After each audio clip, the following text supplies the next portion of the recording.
Very good evening, everyone. Welcome to our session. We are excited to have you here and hope you find it very helpful for your career.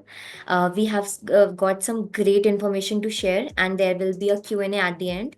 So please get your questions ready. You can add your questions in the chat box, and our team will pick it up at the end. And yes, I'll be your host for the session, and we are honored to have Sarang with us. He's a seasoned talent acquisition and employee branding expert with over 20 years of experience, and he has worked with leading organizations like Capgemini, ShareChat, and GoDaddy. He's currently working at GoDaddy. So it's a pleasure to welcome you here. Welcome to the session, Sarang.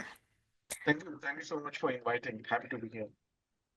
Great. So before we start with the agenda, I'd like to introduce you all to our series. So before just a second, yeah. So we used to have this remote revolution series before the sessions we are having right now, and you can find all the recordings on YouTube. We focused majorly on the remote organizations, and now we have focused on product-based companies. So let's move to the agenda. So today will take us to his professional journey and what skill does it take to crack an interview in a top product-based companies. You'll learn some tips and tricks um, to upskill yourself, your personal branding and networking, and some tips for job and interviews. So that's it. Welcome, Sarang. Without further ado, let's dive into the session. To start with, tell us something about your career, your journey at GoDaddy currently. Yeah, thank you so much. And hi, everyone. Great to meet you all here. Um, so my journey actually started my first job out of college. By the way, I'm not MBA. I'm not engineer as well. I've just done BCom. And after BCom, my first job was actually into digital marketing. So this is way back in 2003 when there wasn't much of digital marketing. But that's where I learned a lot about marketing, branding, but then went into recruitment. So I worked into recruitment for a 5 years for a recruitment process outsourcing firm where I learned a lot about finding candidates, sourcing them beyond Naukris and Monsters. That time LinkedIn even wasn't there. Then I joined Capgemini. So Capgemini was really an important organization where I transitioned from recruitment to employer branding. I don't know whether you folks know about what employer branding is, but essentially, all the marketing and advertisement and branding you see that organizations does to attract candidates, that essentially is employer branding. Where in today's market, um, while everyone knows about Google's and Microsoft and Fangs of the world, but there are some amazing companies who do really good work, but a lot of people don't know them, and that's where employer branding professionals like me come to ensure that everyone knows the story of not just Capgemini but also like ShareChat and GoDaddy, which are might be lesser known organizations as well. um, so I think from that I ventured into recruitment marketing, employer branding. But again, I was always at the intersection of people and marketing. I have not done too much of a corporate marketing or a product marketing.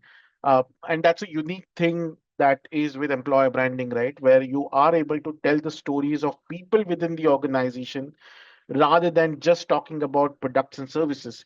Now, tomorrow, if you want to get into any organizations, let's say including GoDaddy, you would go and ask some of the employees, existing employees or alumni, whether it's a good organization or not. Building that brand, building that connection is something my responsibility. Again, the greatest thing with employer branding is I don't have to lie. My employees are already sharing that story with you, whether it's good, bad, or ugly. It's my role to elevate that, amplify that, so that people like you understand what it means to come in GoDaddy. If you come and join GoDaddy or any other organization, what will happen? I'm very passionate about personal branding, and I'll talk a little bit about it.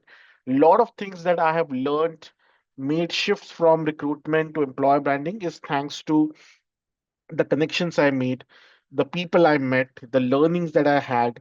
lot of things that time, the structured learning wasn't there in the skills and competencies and areas that I have. So I worked with, I met a lot of people who were doing those kind of things, and that's really power of networking and branding, right? You want to learn from people who are actually doing it rather than just going through some YouTube videos. So that doing that networking over LinkedIn or Twitter, that time really helped me to connect. And that ended up becoming my passion. And in 2012, I was one of the co-founders with my good friend Yusuf Pathan, where we created India's largest recruitment community like you would have for developers, engineers. There was nothing for recruitment professionals where we would come together, exchange ideas, build a platform. There were a lot of HR conferences, and a lot of people think HR is recruitment, but it's not. HR does a lot of different things. Recruitment is just one part of it. Sometimes HR in the organization is different from the one that recruit. There are a lot of specialist recruiters out there who only do recruitment, while internal engagement, comp and ban, all of that is done by a separate person. So we created a recruitment community called Recruiting Adda. And then just in 2022, I created another community for employer branding folks like me called Employer Branding Collective. So again, I'm very high on power of community, power of people. Um, I've been recognized by SHRM, which is globally the largest HR platform or community, as India's top social media HR influencers. Again, these influencers are very different than the ones that you see on Instagram. So you wouldn't see that kind of content from me, but really more about, again, if you follow me on LinkedIn, you'll see what kind of content I share. And yes, I've worked with organizations like Capgemini and made a shift from service-based organization to product. ShareChat was my first experience working with product, and then obviously GoDaddy. And again, I'll be happy to share. There are a lot of learnings that I had. What is the difference of working with in the services organization to product organization? It's a very different ecosystem, different mindset, different internal OKRs or KRAs or KPIs, whatever you call, an internal focus. I think it's very different. While on the outside, you might just see, hey, there is an SD in a service organization and there's an SD in the product.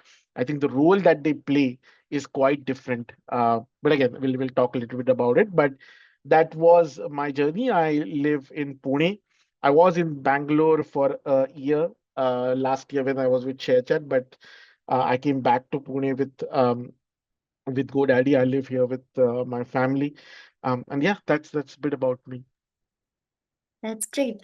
Thank you so much for sharing your amazing introduction and your experience and passion for talent acquisition and all your journey is truly inspiring. And we are excited to learn from you today. So, as the title says it all, break into product based companies like a pro. Now, we are all set to share some expert strategies to help our audience land their dream roles in top product based companies. So, Sarang, any insights or final touches you would like to make to this more impactful? Yeah, I think the product organizations as startups typically work very different than that of a service-based organization. Where in service-based organizations, you would have external projects, you would work on the project, move on to a different project with a similar skill set, similar experience. But with product, I think number one, you need to understand the product or culture and positioning far better than if you're working for an service-based organization, because you're literally building a product as whatever role that you have, either a software developer, engineer, security, product manager, or marketing, whatever role that you have. I think you play an essential role in building that product, whether you are into 0 to 1, 1 to 10, or 10 to 100 kind of a journey. And your role differs, right? If you're a founding engineer or founding member, you literally create structure and platform and set the stone for the product. And if that doesn't work right, everything else kind of collapses. So that's why a lot of companies, when they hire founding engineers, are very, very cautious. And the mindset also needs to be different. I think when you work in the product organization, there are a lot of entrepreneurship or a lot of ownership that you have to take, because you may not have all the resources right from beginning. So and that's where you have to think of align with the organization's vision, mission, and product. So just to give an example, when I was with ShareChat, even as an employer branding or an HR or recruitment professional, we were always thinking how we could impact the product, how we could impact the social media market. So, the as you know, ShareChat is all about content creation and social media, right? So, if I am hiring a software developer, will he or she would be able to understand this content market? Because if you work on a fintech product versus on a, let's say, a media or a social media product, it's quite different. Because in fintech you might be just looking at some hundreds of scale, but in social media you are looking at millions of people using that product. Again, the security, the kind of structure that a fintech product has is very different versus the structure of, let's say, a social media product. Like, so when you are doing whatever role, it's important that you understand the vision. Where do we want to go from here? How everything that I'm doing in the product, whether as a software engineer, any as a UI UX designer, any screens that I'm creating, any code that I'm writing, how will that impact the entire user base of it? That becomes very important in product base. And literally any wrong things that you build into products literally can make and break your product, right? So again, you need to align with the vision, mission. Also, you a good thing with product is a lot of time you are very closer to founders, and you really understand what they are trying to do, what really started the spark. If you have seen all the Shark Tank episodes, you know what inspired them to create the product, and you're very close to that because you are actually making their dream into reality. So it's important that why they started the product. You need to understand that background, that context, what has not worked in the past, what are the experimentation is very very big in product organization and happens real time. I mean, I'm not saying it doesn't happen other organizations, but because you are always experimenting with product, whether this feature will work or not, whether this screen and user experience will work or not, right? Also, what has been the journey? So even if you let's say come when your product is already mature, but then you need to understand what has been the journey, what are the challenges that this product has gone through, right? So when I was with ShareChat, when the pandemic happened, there was a big change of direction that ShareChat differentiated, right? So that time there was a lot of so they it created Moj as a product, which is like a Instagram Reel or TikTok. So again, that happened. How did that happen? How did that came into picture? All of that helped me to understand the business context. One thing that I'll always tell when you join the product organization, always think about how would I positively impact the product outcome at a top line or a bottom line. If you are able to build that kind of mindset, then I think you would go very far in the organization because you then also built a business acumen, not just a technical acumen. If I create this feature in the product, will that help product to scale further, get monetization, or is it just another feature that someone has asked, right? So again, you can be active on that. Also, who are the key leaders? Where are they active? Can you be part of those conversations? Can you attend some of the events, conferences, and I'll talk a little bit about it that are happening around these products. What are some of the other products are doing? Who are your competition? What are the new things that they're bringing in? Like if you know the social media market is everything new coming into Instagram and Snapchat every day, and if you're working on those kind of products or even your competitors, you need to always keep an eye of what's happening all around. Because there are always things that are changing. AI is now disrupting everything. So, how could my product become better with AI or ML or whatever newer trends? So again, that is something that very always very much appreciated in product organizations because you are co-building the roadmap, whether you are actually already profitable, whether you are on funding or burning, whatever. The end goal will always be becoming sustainable, and you can only do that with by being innovative and looking at where you are currently. Also, research on the product past and future. If you join any a product-based organization, find out how the product started, where it is now, where do you want to go, and then use those insights into anything that you are doing. Again, whether you are a developer, an engineer, a marketer, a product person, or anything, like even HR or recruitment, because that impacts a little more. What will be your value add? Are there any other insights that you can bring in from your perspective as a user or as within your network? Or I think that's a very big value add in the product organizations, rather than just following the PR leads or what's being told. A lot of time you can also cross question, you can bring your own ideas, you can in share chat we used to call bring ideas to reality. If you have an amazing idea, you can bring that to reality, right? So again, what will be your value add beyond just doing the day to day stuff? If you are able to do that, again, I talked about entrepreneurship, you will go much, much far. And lastly, is connect, engage, and network. It's a very, very dynamic field. Again, whatever product organizations you will be part of, they're always evolving. Think of how Facebook started and where it is now. Think of how Instagram started, where it is now. Think of any product that you use today, started and where it is now. That always need ensure that you need to network, connect, and engage. And that's one thing I talk about. You can't be in your own bubble.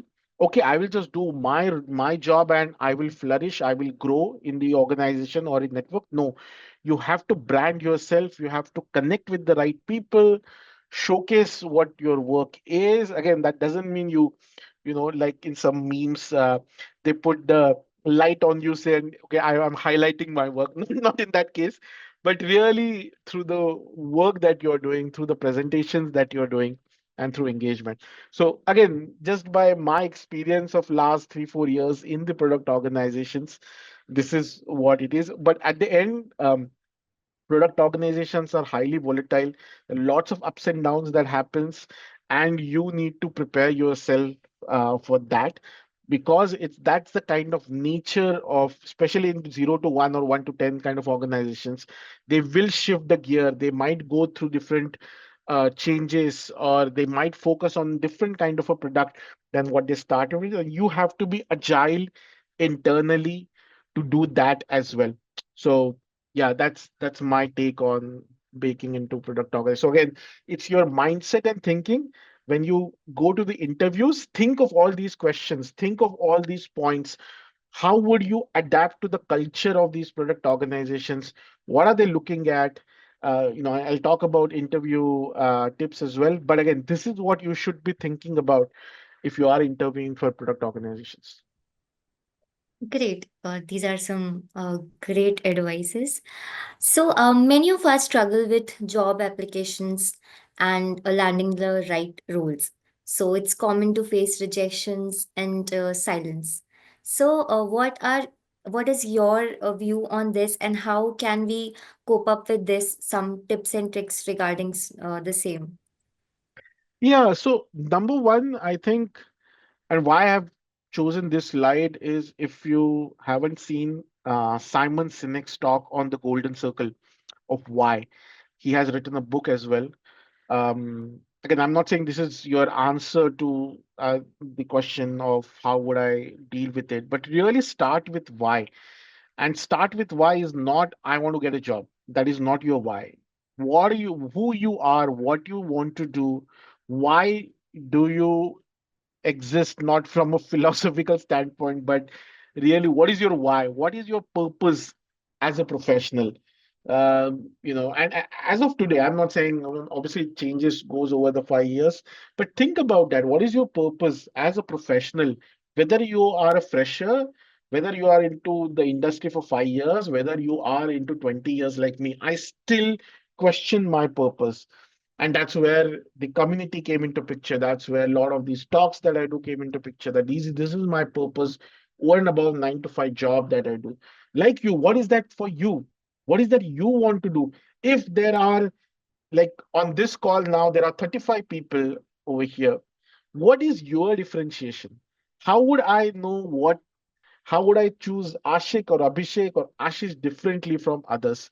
Even if your job titles are the same in the company, what is your differentiation, right? So start with that purpose. What is that you want to do? What is that drives you? Again, beyond compensation, as Three Idiots said, wo to aayega hi, but you have to find your excellence and passion. Again, I'm not talking about passion, but really what is that drives you? And then you can think about, okay, now I know what is my purpose. How would I go to it? So let's say in your job searching, you need to first think about which are the organizations that I want to go to, and not because my friends are going to there. Today you know the reality of fangs as well, right? So you have to really research and understand whether if I get into this company, will that align with my why? If I want, for me, growth and impact is important, is that something I'm going to get from that organization or not? And that's how you start evaluating the organizations.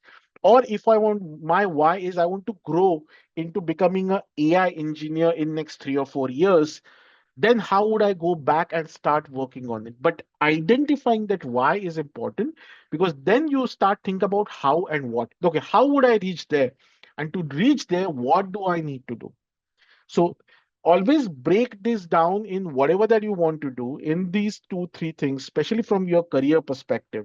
And you don't need to do this for 20 years, or, what would you do in the next 5 years? I mean, that's the most ridiculous question I find HRs are asking or hiring managers are asking, because no one knows what's future going to be there in 5 years. But just ask right now, what is your purpose, right?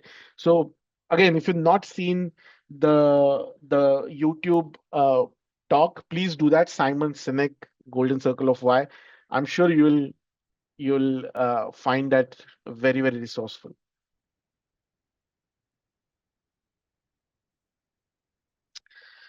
Right. So I want to talk a little bit about, before we get into the job search part, building your personal brand and network. Now, folks, I'll give you a personal story. When I was with Capgemini, and I was as working as a recruiter, and as a recruiter, I used to go to Naukri and Monster to find the candidates. This is 2012, 13 when Facebook was coming up, Twitter was coming up, LinkedIn was coming up. And I used to find, hey, why do we need to find candidates on Naukri and Monster? Because that's like fishing in a pond, right? Everyone is fishing in the same pond. That means it becomes a race, a rat race. Who picks up the candidates? Who gives them the most compensation? Why don't we actually go into the sea, which is LinkedIn, where everyone is there? I mean, again, let's say not everyone, but there are more people there, but they're not there essentially for job. At least in 2013, that wasn't the case. I know today it might be a little different. And that's where we started to find, okay, how would we start to find candidates on LinkedIn or on Facebook or on Twitter? Because those candidates may not be poached by other recruiters, and it doesn't become a race. Now, like that, find out what is that your differentiation. Like, what is if tomorrow you are in the room full of other software developers, marketeers, engineers, whatever, what is your differentiation? What is that you want to be known for? And no, my personal brand or my objective was clear, that I wanted to be known as a recruiter who brings innovation into recruitment. Now, for a moment, reflect that into what do you want? What is your personal brand? I think why it's important is because even before you get into job searching circle, you need to differentiate yourself, that why someone would come to you and talk to you. And that just cannot be because I have posted my profile on any of the job boards, or I am there on LinkedIn, or I'm just asking around for reference. Every candidate does that. But your journey of landing the right job actually starts much before when you start the job search, when you're not looking out for a job. And that's not just because you want to get another job after 2 3 years, but really to build your visibility. So the question should be, if if someone wants to hire a software developer who's worked or for 4 years or 5 years with Node.js, is there someone that comes to their mind? And if you build that kind of a brand for yourself, a visibility for yourself, then you are different from all others who are trying to, you know, uh, like get something out at that moment, but you have already built that, your recognition, your brand externally when no one else was doing, right? So next slide. Um, so always look at building your presence beyond job boards, right? So um, think of LinkedIn. Now, LinkedIn, I'll talk a little bit about it, but LinkedIn should not be your resume. LinkedIn should be a showcase of your professional journey. And that should tell a story ki what Utsav is all about, what Gaurang is all about, and what is Ishan is all about. Its resume is different because it is only created to crack the interviews. LinkedIn is there to build network and connections where others want to know what is the value add that you are bringing in. If you have done some amazing project onto e-commerce website, you want to know for that. If you got some recognition or an award in organization, you want to share about it. If you have created a white paper or worked on some project, you want to tell to the world, because that's how you will get to know and build a differentiation in your circle. So when next time anyone is looking out for a candidate or for hiring, you pop up far differently than others, because a lot of recruiters, a lot of hiring managers, a lot of senior developers or managers already might know about you. So, okay, going back, right? If your dream is to get into Google, you can't start the search when you are looking for a job and when you have no other offers. You start today. Who are the who are what are the different projects that are happening in Google?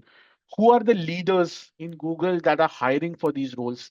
How can I connect with them? And your connection request cannot be like I get millions of connection requests and say, hey, I'm looking out for a job, here's my profile.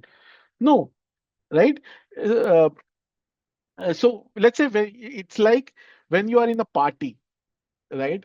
Uh, and it's like you're dressed up and there's party going on, but do you only stand in the corner and looking at what others are doing? No, right? You would go and meet some people or meet some girls or ask them out for a date or just ask for friends, right? You use that platform to build connections. Very similarly, when you are on LinkedIn or on Twitter, rather than doing all the political mismatch, use that platform for knowing the right people. What are the different projects going on? Who is doing what? Who's sharing what are the kind of research information that I could do, and then talk about yourself, talk about what you want to do, talk about some of the wins, projects that you have worked, maybe of some articles, maybe you want to share some learnings, maybe you want to ask some questions. That's how you will be get to know within your industry. And by the time when you start job search, you already might know a lot of people who might need your kind of talent, or rather than being in a blind date where you just don't know where to go and then you are pushing your CVs out everywhere and let's just see where it sticks, right? So like that, it's important to build your presence into job portals. So how would you do that? Number one, think about what is your brand. Every one of you has a brand. If you want to know what is your brand, just ask your friend, what do you think about me? And what they tell you when you're not in front of them, that is your brand. That's what the brand is. That's what how when you're not in the room, what people say about you when you're not in the room. Yeah, I know Jaya, who has who's a software developer, or I know Karthik, who's actually done a really good project on Shopify. Now that is your brand rather than I just know Karthik as a software developer. Now, just see if you are able to build that kind of influence. You don't need to be influencer for that. But first, start with your LinkedIn profile. Please do not, use LinkedIn profile as a copy paste of your CV. Use the profile right from the word go, where there is a title. Don't just say I'm a software engineer or a marketing manager or a UI professional. Talk about your why. I want to be on my way of becoming world's best AI engineer. That talks about your vision, mission, where do you want to go. Or if you look at my profile, I have said I love employer branding. I'm a community builder. While I'm a senior employer brand strategist at GoDaddy, but that title of LinkedIn tells everyone the story about you. So just ask yourself, what is that one liner for you? Who is Gaurang? Who is Ishan? And if the answer is I'm just another engineer or a manager, then that's not your brand. Find out what that is and write that very clearly on LinkedIn. Obviously, it will follow your what is your job title, what are the things that you have done. Again, there is a section called summary. That is not I have 5 years of experience with this, these are my skills. No, what is the impact you have created in those 5 years? Summarize your professional impact. Hey, you know what? When I was with ShareChat, I built their employer brand right from scratch. When I was with GoDaddy, I created the recruitment marketing, da da da da da da. What is your story? When someone looks at that summary, it should inspire them enough to talk to you, whether those are recruiters, whether those are hiring managers, or anyone, right? So let that profile be you. First thing, just change your photo. A lot of people put their photos, chilling on Goa beach where your face is not visible and you are in a weird colors and all of that. No, it's a professional place. That doesn't mean you have to be suited, booted, and put only, like a Rocket Singh wala avatar, but you can be decent. It has to be your headshot. So because when people search, they can only see that small little box. You just have, even for recruiters, when they search, they only have possibly 5 to 20 seconds whether they click on your profile or not. And if your profile picture is not clear, if your title of the profile is I'm just software developer, they will just overlook it. But if you say, hey, I'm building India's most innovative product, that will catch recruiters. Oh, seeing this guy is something different. That's an impact LinkedIn would have. Make your profile talk. It should be different. It should tell a story about who you are and also help you to network. Then think about, if this is my profile, this is who I am, whom do I want to connect with? Do not just wait for people to come in and send you the connection request. You would go and identify who are the right people that I need to have in my network. If I am doing digital marketing, who are the other people in the competitor companies or in my industry who is doing digital marketing? What are kind of courses that they have done? What kind of career paths that they have followed? Who's hiring? What kind of roles they're hiring? That will only happen when you connect with them and see what kind of content um, they are putting in. I'm just looking at some questions. I think someone said, I'm someone with pre-sales background in service-based positions, effectively work on themselves perfectly for product pre-sales role. I'm really looking forward to join product-based companies. Seems most JD mentioned their startups. I agree. Getting from service-based to product-based is always tricky because, as I said, the mindset, skill sets, competencies are different. But if there are ways, so why you look at, they need a startup experience, but look at what kind of competencies that they need, what kind of responsibilities that they need. And even in the service based organizations, if you have done something like that, that maybe they need ownership for someone who run it end to end, maybe they need someone who's done impact on the revenues, all of that, try and see if that aligns with what you have done. A lot of times it's a easy path that people take because they assume that other product organizations will do the same work and service base will not. it's important that you go into detail and find out why they need a product based organization, because they need these kind of experiences, skill sets and competencies, and then try and align to them and tell them, hey, even if I have worked in service based organization, these are the kind of things that I bring onto the table. I may not be 100% there, but I have, and you know what, I have done enough research about your organization where I think I can make an impact. What is your elevator pitch? If you get into a lift with the product head of that organization where you want to get into, what is the pitch that you will give? Will you tell, oh, I'm the greatest programmer or a pre-sales manager on the earth? No, you'll talk about how your experience can impact their products. And if your pitch is powerful, they might give you the opportunity to go through the interview. But again, for that, you need to stand out. And that's where, again, the networking engagement happens much before you start the search. Even if you're happily employed in your organization, please find some time every day, at least 10-15 minutes, to go to LinkedIn, build some connections, find out who's doing some amazing work and connect with them, because all of that investment will pay you when you start doing a job search, right? So don't wait for that to happen. Events, conferences, meetups, again, for IT folks, hackathons, these are again very, very good ways where you can build your presence. So if there are events that are happening that are around your skills area, whether it's GIDS for developers, whether there's a UX design conference that just happened in Bangalore, whether there are marketing conferences that's happening, ensure you're part of it. Obviously, sometimes it requires some investment, both time and money. But again, you're investing for your career, not just for next jobs search. Also, it's also about learning, right? You know, these events, conferences, meetups, or hackathons, what is that people are talking about? Where are the industry trends going? What are the new things that are happening? Because if you only work in your current organization, you only think of what's there in that box. These are the few opportunities that you get to go outside, meet new people, understand what other companies are doing, what are the trends, and how you also need to align to those.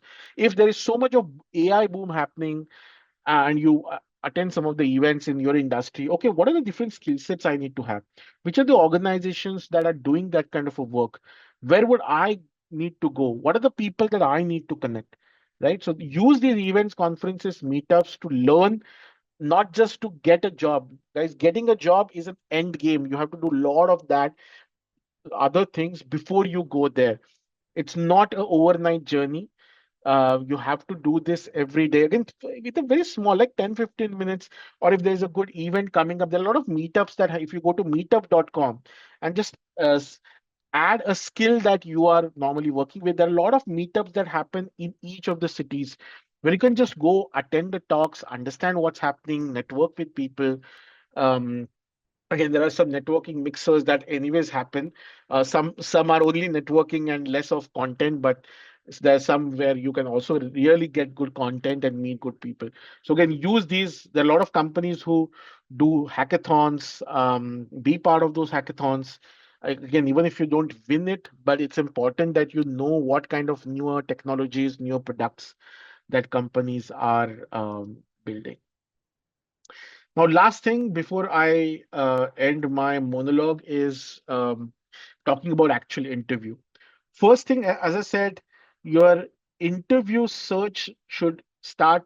I mean, if let's say you have, okay, I have these 5 companies in my area which where I want to go. Start the research about companies and products, right? Which are the companies I should get into? Not again, not because someone is recommending me, but go through it. Go through Glassdoor. You will see all the reviews about what people are saying about the company. Go through news. What are the recent news about the company? Are they getting funding? What kind of products that they are launched? What kind of press releases that they have done? Is this the product really popular, upcoming, or it's a very new or a stealth kind of a product that they have? Who are the product heads? Who are the CPO? Who's the CEO? Who's the CMO? What is their background? That will tell you a lot about the kind of company that they are building in. You see their pedigree, whether they have built successful products in the past organizations. If yes, what are they? right? So please research about companies and product, learn about their products, because that will give you a lot of talking points in the interview, as well as when you speak with the recruiter. When you speak with the recruiter, and if you showcase your product understanding, that will give you the brownie points rather than, oh, I'm just coming very unprepared. And that is one of the biggest turnoff for HRs and recruiters, because they feel you don't invest enough time to even know about the company that you want to work with. It seems like a repetitive tape that you just give it to every other company. Right? So please find some time. Find referrals in the network. Referrals is the biggest source of hire, absolutely biggest source of hire, because your internal people know the culture fitment, product fitment far better than anyone. They are in a better position to get your profile to the right people. Obviously, I'm not saying recruiters are not. At the end, recruiters have the ownership, but even as a recruiter, a lot of companies have their employee referral as a top source of hire. So find, again, when you send the first email to that referral, please don't start with, hey, can you please refer me? If you come to me with a referral, with a totally, you're not my chacha, mama, or anyone, why I would look at your message, right? It screams like you just want me to do something for you. Start with a conversation. Hey, I came across your organization and love your products. Can you tell me a little bit about what kind of products you're building? What kind of roles that you have? I saw your profile and it was really good. Build a conversation, build that connection, and then ask for favors. You will get far more response than, because just like that, I get 10 people coming to me, can you please refer me to GoDaddy? I don't have enough time to do that. And even if I do, why should I do that? I mean, what's in it for me? I'm not even a recruiter, I'm an employer branding person. Like that, there'll be other senior product managers or tech managers. Like, I have other work, yeah. I mean, why should I refer? Once you build that connection, or if, let's say you meet someone with in an event or a conference, again, don't just start talking about, do you have rules? Understand bit about them, understand bit about what they are building, and then talk about, hey, that looks interesting. By the way, I also, that intrigues me. Can I also look at roles in your organization, because what you are trying to build aligns with what I want to do.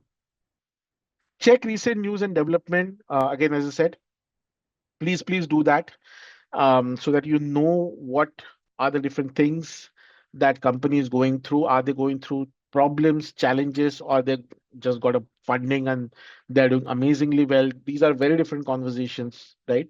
Know your interview in HR. Please search about your interviewer and HR or their LinkedIn profile before you go into interview. That will tell you a lot about what that person is going through. Check out the articles that he has shared. Check out the posts that he has shared. Just literally, no, I'm not use the word stalking, but understand what he or she normally talks about. That will give you more about. You can actually pick up some points. Hey, I saw your photos at this recent event. That also becomes like a conversation starter, rather than, okay, let's just get over this interview. So build those conversations. Carefully read JDs. I can't think, push more than, please read job descriptions. Do not blindly apply and expect HR and recruiters to respond to you. Their mailboxes are flooded. Unless your profile matches and that shows about the job description, they will not invest time. And anyone who says, even if your profile is 10% match, just bhej ke dekho na, they are lying to you. So do not waste your time, do not waste anyone else's time. Find out the jobs that are matching to your profile, and then you have that conviction to go and pitch yourself, rather than pitching to a role where you do not have conviction because you don't have the matching skills, right? So please carefully read the JDs and beyond. In the interview, come prepared with questions. One thing that hiring managers and recruiters love is when you ask genuine questions that shows the interest that you have. Reflect on your career, build a conversation. Why are you looking for this job? Not, no, I just want 30% hike. That's the most ridiculous answer that people hear, which is not why. Or, I just want a growth. What kind of growth? Why do you want a growth? Why you did not get in your previous organizations? Build those conversations, build those, reflect on your career. Now I'm at the level of my career where I think I need to venture to something different, and that's why I'm looking out. Be realistic. Do not just use copy pasted interview answers. Again, small things, tech testing, just ensure that when you show up for a interview, you're good with your internet connection, your mic, and all of that. Again, that's a big uh, uh, you know uh, drop off when when the engagement happens or it doesn't work out. Give it your best shot, an honest shot. Even and admit if maybe there are some things that you do not fulfill in the job description. Okay, hey, I don't have the skill, or maybe I don't have 2 years of experience, I just have 1.5 years. But you know what, with learn with learning, and if you give me the right guidance, I should be able to make it for it. People love that honesty rather than, hey, I just have all the experience, and then being an over smart, right? So honesty is the best policy. In my current organization, I clearly told them that I do not have this skill, but I look forward to getting some mentoring from you, and then I would hone that skill, and that's exactly what has happened. They gave me the role because that trust was built.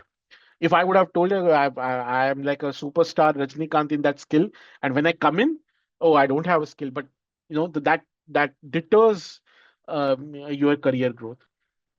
And proactively share your insight about products and experience. If you are going to product organization, if it's a B2C product, just tell them your experience. Hey, I've used your product, and these are the few things that I came across. Those insights will tell them that this guy is, or this person is interested. They understand the product mindset. They know what can be impacted. I love those LinkedIn posts when either developers or UI or UX designers would tag a company and say, "Hey, your app has this glitch." That means they have actually taken some efforts to test the product, and that a lot of time, I don't know whether you've seen Zomato CEO's post where someone gave him a product suggestion that, "Hey, this is how you can differentiate the product," and he said, "Okay, how do we hire you?" Because they know that this person has taken efforts into the product rather than treating this just as an interview, right? So please, do that. With that, I will stop. I know I've already taken more time, but there's one question. I'm a UX product researcher and have been doing PM certification. All the product management either went to MBAs, to the colleges. Transition to product management has been tough. These are just tip of the eyes. How to deal with this scenario?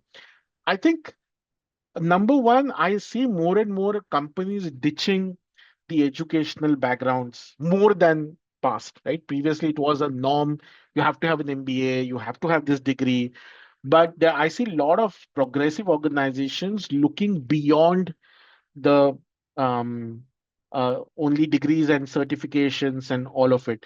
So find out which of those orgs and leaders, especially who are in their 0 to 1 or 1 to 10 journey, who doesn't give too much about the certifications and pedigree, but really more about experience.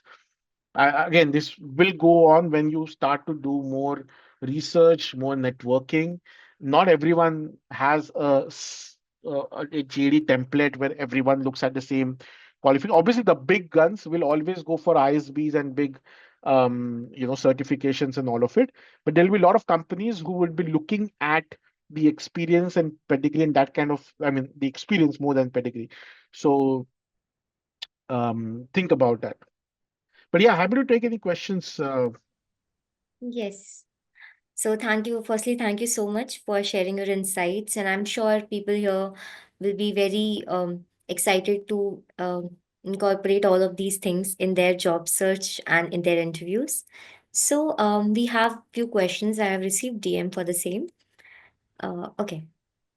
So, given the rise of automation and AI, how can tech professionals future-proof their careers and adapt to these changes?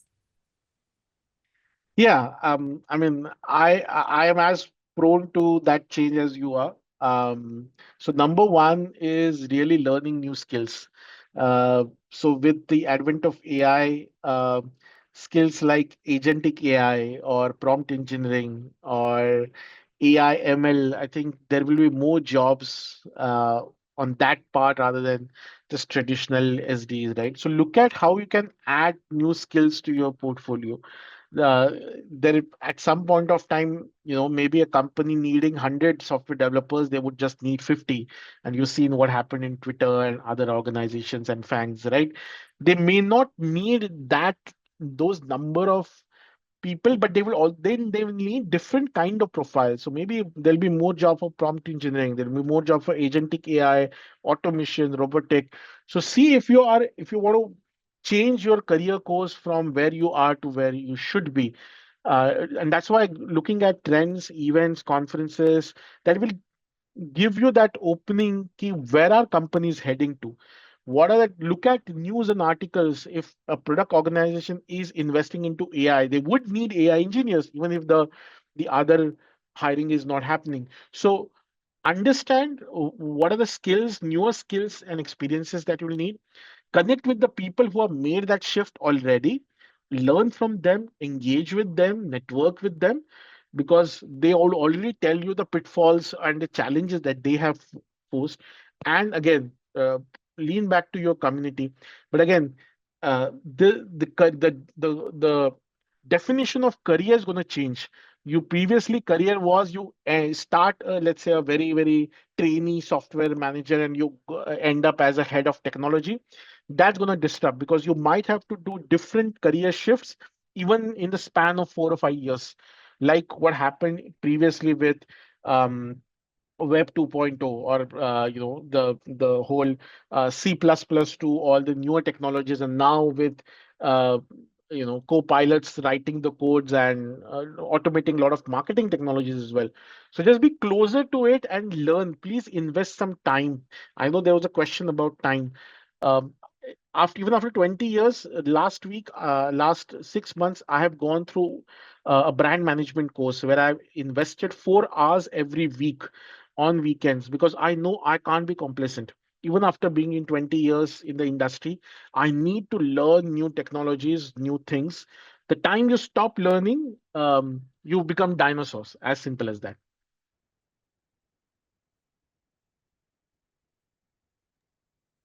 Great. Thanks for answering that. So, I have another question. Many people have year gap, like they are not able to work because of any reason. So, how to put it in our resume, or in how to answer that in our interview? Yeah, good question. Number one, do not hide it. um, because if you hide it and then organizations come to know after your background check, that's a big red flag. Talk about why that has happened, and be honest that okay, it happened because I took a break for personal reasons. If you are a female and if you're transition of married life or having a family, if that is the reason, please talk about it.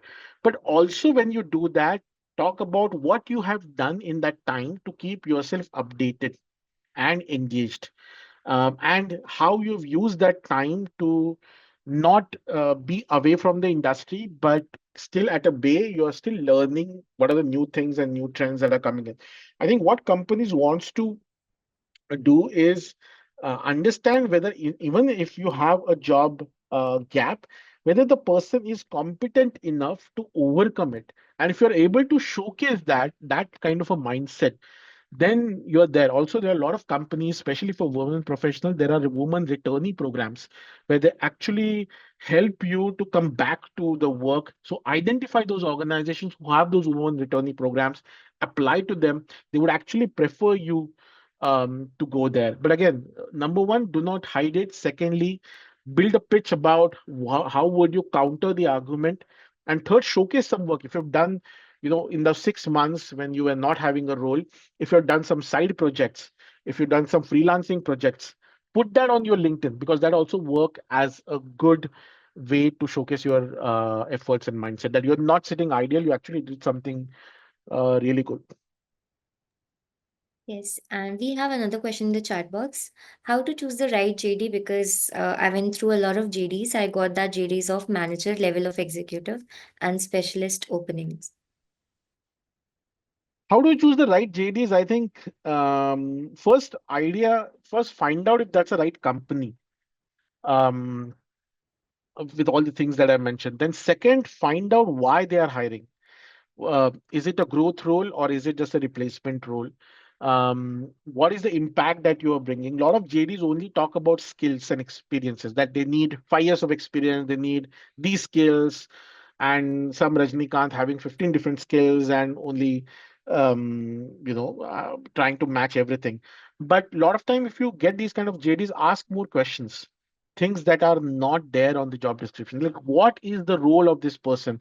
In which department he will work? What is the impact that he or she will bring in? What are the expectations? What are the OKRs or KRAs? If you get more answers, then you can know whether this is right JD or not. And also, now I think a lot of companies, especially on their career site, have started to create templates which answers a lot of these questions. But if you don't get, do not stop from just contact a HR recruiter or a hiring manager, or a person that you think you have a connection, and ask these questions. A lot of times, yeah, this information is not on the website, but it's already there internally somewhere. Uh, Sorry, I think I have a stopgap. I mean, I need to go now. But yeah, if you can. Yeah, no worries. So thank you so much for such amazing session, and I'm sure everybody here has learned a lot from you. And thank you for helping our for the growth of our community. Thank you so much. Okay, thank you so much. Yes, and for all of you, you guys, you can just click on these links. Like, we'll be sharing these links in the chat box, and we'll share it to our mails and other social media. You can join our WhatsApp group for more sessions. So, thank you for joining the session and anticipating more such sessions for you. Thank you so much.